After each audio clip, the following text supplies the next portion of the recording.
Bijapur today news live.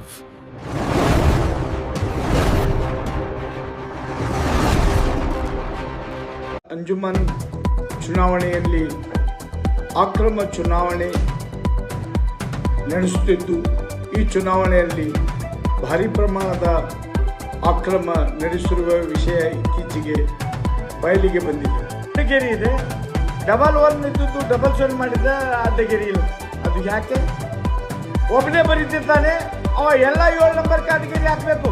ನಾವು ಇಷ್ಟಕ್ಕೆ ಬಿಡುವುದಿಲ್ಲ, ಫಾರೆನ್ಸಿಕ್ ತನಿಖೆ ನಡೆಸ್ತೀವಿ, ಉಗ್ರ ಕ್ರಮ ಕೈಗೊಳ್ಳುತ್ತೀವಿ. ವಾಟ್ಸಾಪ್ನಲ್ಲಿ ಬಂದಂತ ಪಡೆದ ಮತಗಳ ಸಂಖ್ಯೆ ಎಲ್ಲ ಅಬ್ಸರ್ವೇಷನ್ ಮಾಡಬೇಕು ನೀವು. ಅವಾಗ ಇವರು ತಿದ್ದುಪಡಿ ಮಾಡಿದ್ದು ಬಯಲಿಗೆ ಬರುತ್ತದೆ. ನಂತರ ಪ್ರಕಟಿಸಿದ ಮತಗಳಲ್ಲಿ ಅಜಗಜಾಂತರ ವ್ಯತ್ಯಾಸ ಇದೆ. ಈ ಅನ್ಯಾಯ ಸರಿಯಲ್ಲ. ಇದರ ವಿರುದ್ಧ ಯುವ ಜನರು ಹೋರಾಟ ಮಾಡುತ್ತಾರೆ. ಒಂದು ಪ್ರಾಮಾಣಿಕವಾಗಿ ದುಡಿದ ಅನೇಕ ವಿದ್ಯಾರ್ಥಿಗಳು ಜಯಗಳಿಸಿದ್ದಾರೆ. ಅಭ್ಯರ್ಥಿಗಳು ಅವರು ಸೋತು ಗೆದ್ದಿದ್ದಾರೆ. ಇದರ ಹಿಂದೆ ಕುತಂತ್ರ ಇದೆ. ಎಲ್ಲ ಅಭ್ಯರ್ಥಿಗಳು ಆ ರೀತಿ ಆಗಿಲ್ಲ.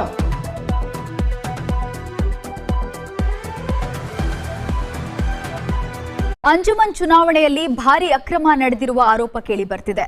ಚುನಾವಣೆಯಲ್ಲಿ ವಿಜೇತ ಅಭ್ಯರ್ಥಿಗಳಿಗೆ ಚುನಾವಣಾ ಅಧಿಕಾರಿ ಪ್ರಮಾಣ ಪತ್ರ ಏಕೆ ನೀಡಿಲ್ಲ? ವಕ್ಫಾ ಮಂಡಳಿ ಮತ್ತು ಹೈಕೋರ್ಟ್ ಆದೇಶಕ್ಕೂ ಬೆಲೆ ಇಲ್ಲ. ನಾವು ಮಾಡಿದ್ದೇ ದಾರಿ.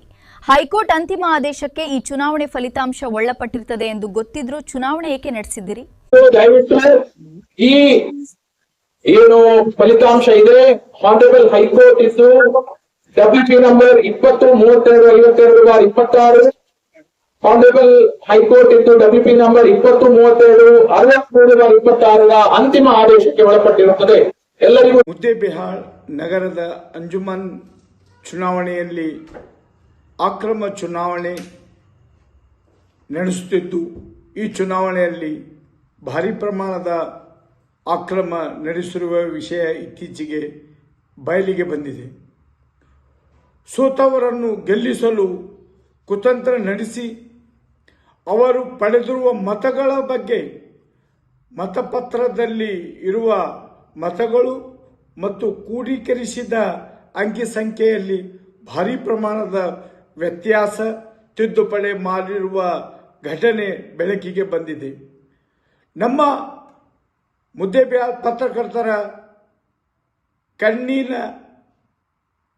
ದೃಷ್ಟಿಕೋನ ಈ ಒಂದು ಅಕ್ರಮ ತಿದ್ದುಪಡಿ ಪಟ್ಟಿಯ ಮೇಲೆ ಬಿದ್ದಿದ್ದು, ಕ್ಯಾಮ್ರಾ ಕಣ್ಣಿಗೆ ಆ ಪಟ್ಟಿ ಸೆರೆಯಾಗಿದೆ.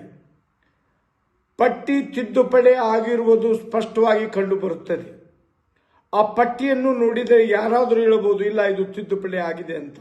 ಈ ತಿದ್ದುಪಡಿ ಪಟ್ಟಿ ನಗರದ ಯುವ ಜನರ ಮೊಬೈಲಿನಲ್ಲಿ ಹರಿದಾಡುತ್ತಿದೆ. ಇದರಿಂದ ಯುವ ಜನರಲ್ಲಿ ಆಕ್ರೋಶ ಉಂಟಾಗಿದೆ. ಯಾಕಂದ್ರೆ 7 ಸುತ್ತಿನವರೆಗೆ ಸದ್ದು ಇಲ್ಲದ ವ್ಯಕ್ತಿಗಳು ಏಕಾಏಕಿ 8, 9, 10ನೇ ರೌಂಡಿನಲ್ಲಿ ಒಂದು ಮುಂಚೂಣಿಯಲ್ಲಿ ಬರುತ್ತಾರೆ ಅಂದರೆ ಇದರ ಅರ್ಥ ಏನು? ಏನಿದು ಗದ್ದಲ ಎಂದು ಇಡೀ ರಾತ್ರಿ ಚರ್ಚೆ ಮಾಡಿ ಮುಂಜಾನೆ ಈ ವಿಷಯ ಕುರಿತು ನೋಡಿದಾಗ ಸತ್ಯ ಸಂಗತಿ ಬಯಲಿಗೆ ಬಂದಿದೆ.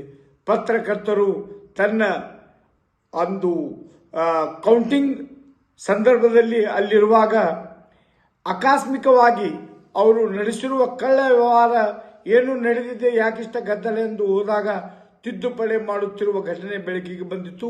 ಕೈಯಿಂದ ಬರೆದ ಸಂಖ್ಯೆ ಬೇರೆ ಇದೆ, ಕಂಪ್ಯೂಟರ್ ಮಾಡಿದ ಸಂಖ್ಯೆ ಬೇರೆ ಇದೆ.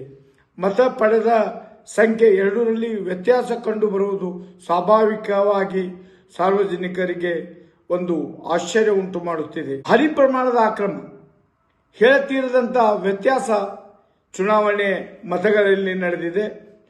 ಎಲ್ಲ ಸಿಬ್ಬಂದಿ ಭುಜ ಪಡೆದವರು ಯಾಕೆ? ಮುದ್ದೇಬಿಹಾಳದಲ್ಲಿ ಸಿಬ್ಬಂದಿ ಇದ್ದಿಲ್ವಾ? ಈ ರೀತಿ ಒಂದು ಅಕ್ರಮ ಚುನಾವಣೆಯಲ್ಲಿ ಚುನಾವಣಾಧಿಕಾರಿ ಔದ್ರಾಮ್ ಮತ್ತು ಶ್ರೀಮತಿ ತಬಸ್ಸುಮ್ ರವರ ಕಾಲಾವಧಿಯಲ್ಲಿ ಆಗಿರುವುದು ಸಾರ್ವಜನಿಕರ ಆಕ್ರೋಶಕ್ಕೆ ಕಾರಣವಾಗಿದೆ. ಸದಸ್ಯರು ಪಡೆದ ಮತ ಒಂದು ಪಟ್ಟಿಯಲ್ಲಿ ಮತದಾರರು ಮತ ಎಷ್ಟು ಪಡೆದಿದ್ದಾರೆ ಎಂಬುದನ್ನು ತೋರಿಸಲು ಏನು ಬರೆದಿದ್ದಾರೆ, ಅಲ್ಲಿ ಭಾರಿ ಪ್ರಮಾಣದ ಗೋಲ್ಮಾಲ್ ನಡೆದಿದ್ದು ಸ್ಪಷ್ಟವಾಗುತ್ತದೆ. ಅದೇನಪ್ಪಾ ಅಂದ್ರೆ 67 ಇದ್ದಿದ್ದು ಒಂದು ಅಡ್ಡಗೆರೆ ಇದೆ. 1 ಇದ್ದದ್ದು 7 ಮಾಡಿದ ಅಡ್ಡಗೆರೆ ಇಲ್ಲ. ಅದು ಯಾಕೆ? ಒಬ್ಬನೇ ಬರೀತಿರ್ತಾನೆ, ಅವ ಎಲ್ಲ 7 ನಂಬರ್ ಅಡ್ಡಗೆರೆ ಹಾಕ್ಬೇಕು. ಯಾಕೆ ಕೆಲವು 7 ನಂಬರ್ ಅಡ್ಡಗೆರೆ ಹಾಕಿಲ್ಲ ಸ್ವಾಮಿ? ಇದು ಎಲ್ಲರೂ ವಿಚಾರ ಮಾಡುವಂತ ಒಂದು ಪ್ರಸಂಗ. ನಾವು 7 ಸಂಖ್ಯೆ ಬರುವಾಗ ಕಂಪಲ್ಸರಿ ಕೆಲವೊಂದು ಗೆರೆ ಹೊಡಿತೀವಿ. ಕೆಲವು ಗೆರೆ ಹೊಡೆದಿದ್ದಾರೆ, ತಿದ್ದುಪಡಿ ಮಾಡಿದ್ದಕ್ಕೆ ಗೆರೆ ಅಲ್ಲ. ಇದಕ್ಕೆ ಏನು ಉತ್ತರ ಕೊಡ್ತೀರಿ? ನಾವು ಇಷ್ಟಕ್ಕೆ ಬಿಡುವುದಿಲ್ಲ. ಫಾರೆನ್ಸಿಕ್ ತನಿಖೆ ನಡೆಸ್ತೀವಿ, ಉಗ್ರ ಕ್ರಮ ಕೈಗೊಳ್ಳುತ್ತೀವಿ. ಇದರ ಬಗ್ಗೆ ಸಾರ್ವಜನಿಕರು ಎಲ್ಲರೂ ಆ ಒಂದು ವಾಟ್ಸಾಪ್ ನಲ್ಲಿ ಬಂದಂತ ಪಡೆದ ಮತಗಳ ಸಂಖ್ಯೆ ಇದು ಎಲ್ಲ ಅಬ್ಸರ್ವೇಷನ್ ಮಾಡ್ಬೇಕು ನೀವು. ಅವಾಗ ಇವರು ತಿದ್ದುಪಡಿ ಮಾಡಿದ್ದು ಬಯಲಿಗೆ ಬರುತ್ತದೆ.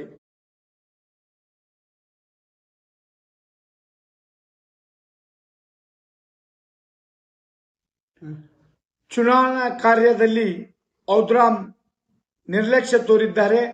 ಅದೇ ರೀತಿ ಶ್ರೀಮತಿ ತಬಸುಮ್ ಅಕ್ರಮವಾಗಿ ಮತದಾರರ ಪಟ್ಟಿ ಸಿದ್ಧಪಡಿಸಿ ಏನೊಂದು ಚುನಾವಣೆ ಅಕ್ರಮಕ್ಕೆ ಕುಮ್ಮಕ ನೀಡಿದ್ದಾರೆಂಬ ಆರೋಪ ಪ್ರಬಲವಾಗಿದೆ. ಕೆಲವು ಅಭ್ಯರ್ಥಿಗಳು ಬರೆದುಕೊಂಡಂತ ಪಡೆದ ಮತಗಳು ಮತ್ತು ನಂತರ ಪ್ರಕಟಿಸಿದ ಮತಗಳಲ್ಲಿ ಅಜಗಜಾಂತರ ವ್ಯತ್ಯಾಸ ಇದೆ. ಈ ಕುರಿತು ಅವರು ಆಕ್ರೋಶ ವ್ಯಕ್ತಪಡಿಸಿ ಘೇರಾವ್ ಹಾಕಿ ಔದ್ರಾಮ್ ಗಾಡಿಯ ಮುಂದೆ ಕುಂತಾಗ ಪೊಲೀಸರು ಅವರನ್ನು ಒತ್ತಾಯಪೂರ್ವಕವಾಗಿ ಸರಿಸಿ ಔದ್ರಾಮರು ಗಾಡಿ ತಗೊಂಡು ಹೋದ್ರು. ಈ ರೀತಿ ಆಗುವುದಕ್ಕೆ ಏನು ಕಾರಣ? ಯಾಕೆ ಈ ರೀತಿ ಚುನಾವಣೆಯಲ್ಲಿ ಆಕ್ರಮಣ ನಡೆಯುತ್ತಿದೆ? 7ನೇ ಸುತ್ತಿನ ನಂತರ ಈ ರೀತಿ ಯಾಕಾಯಿತು ಸ್ವಾಮಿ? ಈ ರೀತಿ ಅನ್ಯಾಯ ಸರಿಯಲ್ಲ. ಇದರ ವಿರುದ್ಧ ಯುವ ಜನರು ಹೋರಾಟ ಮಾಡುತ್ತಾರೆ. ಈ ಒಂದು ಅಂಜುಮನ್ ಸಂಸ್ಥೆಯಲ್ಲಿ ಸೋತ ಅಭ್ಯರ್ಥಿಗಳನ್ನು ಗೆಲ್ಲಿಸಲು ಕುತಂತ್ರ ನಡೆಸಿದ್ದಾರೆ. ಪ್ರಾಮಾಣಿಕವಾಗಿ ದುಡಿದ ಅನೇಕ ವಿದ್ಯಾರ್ಥಿಗಳು ಜಯಗಳಿಸಿದ್ದಾರೆ ಅಭ್ಯರ್ಥಿಗಳು. ಆದರೆ ಕೆಲವರು ಸೋತು ಗೆದ್ದಿದ್ದಾರೆ. ಇದರ ಹಿಂದೆ ಕುತಂತ್ರ ಇದೆ.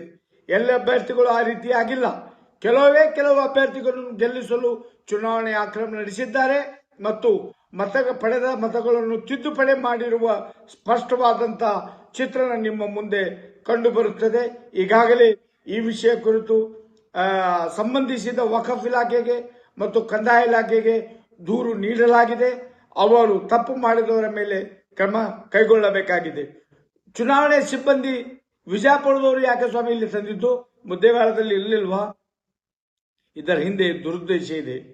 ಎಲ್ಲ ಆಕ್ರಮ ಕಾರ್ಯ ಮುಚ್ಚಿ ಹೋಗಲೆಂದು ಅಲ್ಲಿಯವರು ಸಿಬ್ಬಂದಿ ತನ್ನ ಕೈ ಕೆಳಗೆ ತನ್ನ ಮಾತು ಕೇಳುವ ಸಿಬ್ಬಂದಿಗೆ ತಂದು ಇಲ್ಲಿ ಚುನಾವಣೆ ಮಾಡಿ, ಚುನಾವಣೆ ಮತಗಳನ್ನು ತಿದ್ದುಪಡಿ ಮಾಡಿ, ಸೋತ ಅಭ್ಯರ್ಥಿಗಳನ್ನು ಗೆಲ್ಲಿಸಲು, ಗೆದ್ದ ಅಭ್ಯರ್ಥಿಗಳನ್ನು ಸೋಲಿಸಲು ಯಾವ ರೀತಿ ಒಂದು ಸಂಚು ನಡೆಸಿದ್ದಾರೆ ಎಂಬುದನ್ನು ಮತ ಪಟ್ಟಿಯಲ್ಲಿ, ಅಂದರೆ ಕೌಂಟಿಂಗ್ ಒಂದು ಪಟ್ಟಿಯಲ್ಲಿ ಕಂಡು ಬರುತ್ತದೆ. ನಿಜವಾಗ್ಲೂ ಹೇಳ್ಬೇಕಂದ್ರೆ ಆ ಪಟ್ಟಿ ಅವರನ್ನು ಹೊರತುಪಡಿಸಿ ಬೇರೆ ಯಾರ ಹತ್ರನೂ ಇಲ್ಲ. ಅದು ಬೇರೆ ಯಾರ ಹತ್ರನೂ ಪಟ್ಟಿ ಇಲ್ಲ.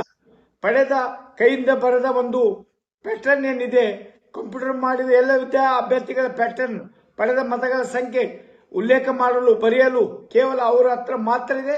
ಅವರೇ ಬರೆದಿದ್ದು. ಹೊರಗಡೆ ಎಲ್ಲಿಯೂ ಇಲ್ಲ. ಜೆರಾಕ್ಸ್ ಪ್ರತಿ ಇಲ್ಲ, ಜೆರಾಕ್ಸ್ ಅಂಗಡಿಯಲ್ಲಿ ಇದು ಸಿಗುವುದಿಲ್ಲ.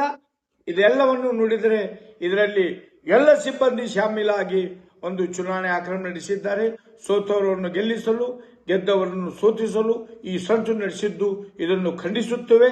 ಮುಂಬರುವ ದಿನಮಾನಗಳಲ್ಲಿ ಮತ್ತೆ ಮುದ್ದೇಬಾರದ ಎಲ್ಲ ಜನರು ಸೇರಿ ಮತದಾನ ಮಾಡುವುದರ ಮೂಲಕ ಅಥವಾ ಅವಿರೋಧವಾಗಿ ಅಂಜುಮನ್ ಇಸ್ಲಾಂ ಕಮಿಟಿಗೆ ಆಡಳಿತ ಮಂಡಳಿ ರಚನೆ ಮಾಡೋಣ ಎಂದು ಈ ಮೂಲಕ ನಾನು ಮುದ್ದೇವಾಳ ಮುಸ್ಲಿಮರಿಗೆ ಕರೆ ನೀಡುತ್ತೇನೆ. ನೀವಿನ್ನೂ ನಮ್ಮ ಚಾನೆಲ್ಗೆ ಸಬ್ಸ್ಕ್ರೈಬ್ ಆಗಿಲ್ಲ ಅಂದ್ರೆ ಈಗಲೇ ಸಬ್ಸ್ಕ್ರೈಬ್ ಆಗಿ, ಪಕ್ಕದಲ್ಲಿರೋ ಬೆಲ್ ಐಕನ್ ಒತ್ತಿ. ಕ್ಷಣ ಕ್ಷಣದ ಸುದ್ದಿಗಾಗಿ ನೋಡ್ತಾ ಇರಿ ಬಿಜಾಪುರ್ ಟುಡೇ ನ್ಯೂಸ್. ಇದು ಸತ್ಯದ ದಾರಿ, ಜನಪರ.